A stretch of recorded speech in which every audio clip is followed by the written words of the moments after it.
Hi అండి, నా పేరు Vasanthi. Welcome to my YouTube channel. ఈరోజు నేను మీ పర్సన్ ఫీలింగ్స్ ఎలా ఉన్నాయి మీ పైన అనేది చూస్తానండి. చూద్దాము వాళ్ళ ఫీలింగ్స్ ఎలా ఉన్నాయి మీ పైన అనేది. Please universe angels, please connect the energies universe. చూసే వ్యూవర్స్ ఎవరైతే ఉన్నారో వాళ్ళ పర్సన్ మనసులో ఏముంది, వాళ్ళ ఫీలింగ్స్ ఎలా ఉన్నాయి. ఈ షార్ట్ వీడియోస్ అండి ఫాలో అయ్యే వాళ్ళు, రెగ్యులర్గా ఫాలో అయ్యేవారు లాంగ్ వీడియోస్ కూడా చూడొచ్చండి. ఎందుకంటే ఇవి ఓన్లీ ఫీలింగ్స్ మాత్రమే కాబట్టి అందులో క్లారిటీ కూడా మీకు అంటే రీడింగ్లో క్లారిటీ కూడా చెప్తాం అనమాట. అందులో లాంగ్ వీడియోలో అయితే క్లారిటీ కూడా మీరు తెలుసుకోవచ్చు ఎందుకు ఏంటి అనేది.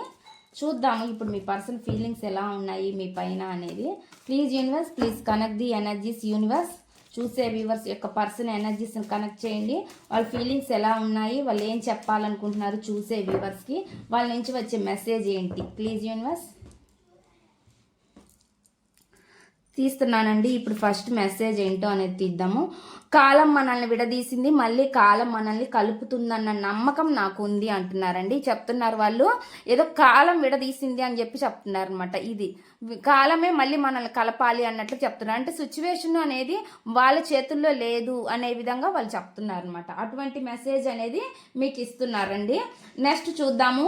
నిన్ను వదిలేసినప్పుడు నాకు అనిపించలేదు, కానీ నాకు ఇప్పుడిప్పుడే తెలుస్తుంది అంటున్నారు. వాళ్ళు ఏమంటున్నారంటే మిమ్మల్ని వదిలేసినప్పుడు అంటే వాళ్ళకి ఏమీ అనిపించలేదంట, కానీ మీరు దూరం అయినాక వాళ్ళకి అనిపిస్తుందంట ఎందుకు దూరం చేసుకున్నానా అన్నట్లుగా, ఇప్పుడు ఫీల్ అవుతున్నాను అన్నట్లుగా చెప్తున్నారు అనమాట. నెక్స్ట్ మెసేజ్ ఏమొస్తుంది మీ పర్సన్ నుంచి అనేది చూద్దాము.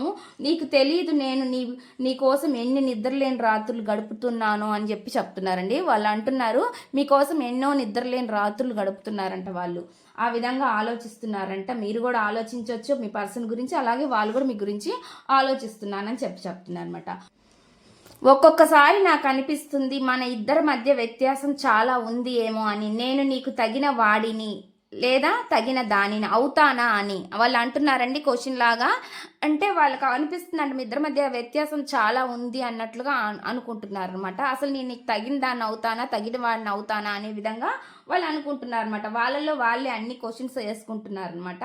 అటువంటి మెసేజ్ అనేది ఇస్తున్నారండి. నెక్స్ట్ చూద్దాం. మన ఈ ప్రేమ ప్రయాణంలో నీ దారి వేరు నా దారి వేరు, అయినా మన గమ్యం మాత్రం ఒక్కటే అవ్వాలి అని చెప్పి చెప్తున్నారు. దారులు వేరైనా సరే గమ్యం మాత్రం ఇద్దరు చివరికి ఒకటే అవ్వాలన్నట్లుగా చెప్తున్నారు అనమాట. ఇదండి మీ పర్సన్ నుంచి వస్తున్న లవ్ మెసేజెస్. ఇదండి ఈ రీడింగ్ కనుక మీకు నచ్చినట్లయితే ప్లీజ్ లైక్ చేయండి, షేర్ చేయండి, సబ్స్క్రైబ్ చేయండి.